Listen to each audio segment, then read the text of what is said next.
The Cyborg Beetle mini drone is what we're going to talk about this morning. We have a picture of it, but first of all, who uses this and what does it do? So what is that? It's looks a like little a bug. It's a little beetle. It's a green June bug. How big is it? It's about the size of a centimeter. I gather they can get a little bit bigger, a little bit chubbier, but in general they're about a centimeter. So genuinely tiny. And the driver here is this race for micro UAVs. So our viewers would be familiar with UAVs as probably drones. That's what they're often called in the media. It's really an unmanned aerial vehicle. So there's been for a while now there's been a race to try to get as small as possible. The UAVs that people here talked about are actually quite large. I think people think they're the size of a toy plane, but those ones that you hear talked about in the media all the time and used for operations, they're actually quite large. I mean, they look like a plane, as opposed to what you might imagine a UAV would look like.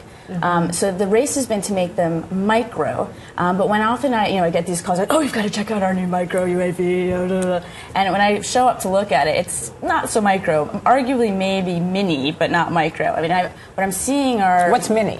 Mini would be arguably, I know we can go back further. Like this big? Yeah, exactly, 6 inches. They're getting them under 6 inches, so we're on the same page on that one. I don't think that's micro. I don't know what you think, ladies, but I wouldn't call that one micro. that you just showed us is definitely micro. Right. I mean, it would fit on my pen. Right.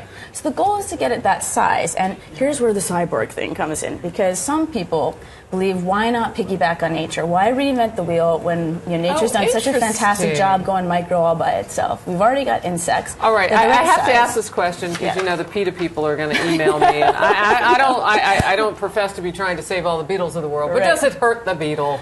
This is a concern of mine too, and it's one of the reasons. It is? Yeah. Really, you're concerned about the beetle? Look, I'm not a big I could fan. not kill. I saw a big cockroach in Grenada the other day. I couldn't kill it. Oh, really? Well, kind of cute. You're just the sweetest person I know. But anyway, okay, but we're going to piggyback off nature. Right. So the idea is piggyback, and that's kind of my polite way of saying turn them into cyborgs, because really it's the merging of machine and tissue interface there. So the goal there is to make for some programs the goal is to genuinely make a cyborg. Can we pop that picture back up for just a second? So this is an actual beetle. Right. And it is the combination, or what you just said, crossing of tissue and technology. Right.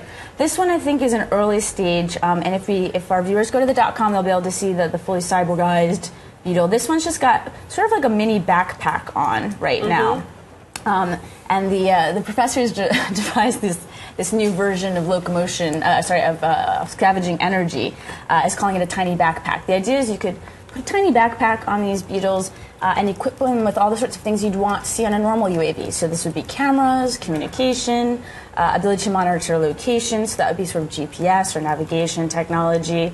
Sensors are key, and this is something that Mother Nature is very good at. Take bees. People don't know, but honeybees have pretty much as good a sense of smell as dogs. So for years now, they've been using honeybees to detect explosives.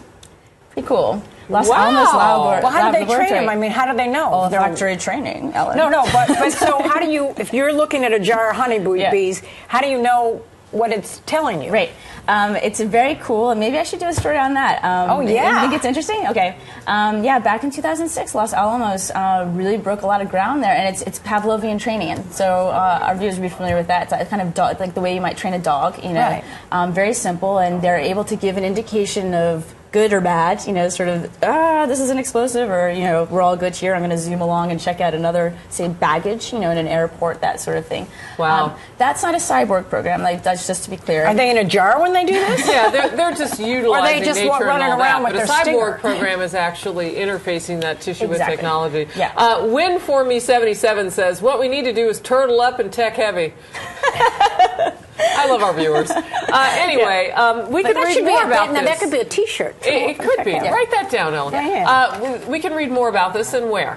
On our .com, in the SciTech section, we have a specific military page. Okay, so we go to foxnews.com, we Yeah. click on SciTech, and it'll take you to the specific military page. June Beetle's, what does that say? Conscripted into cyborg army.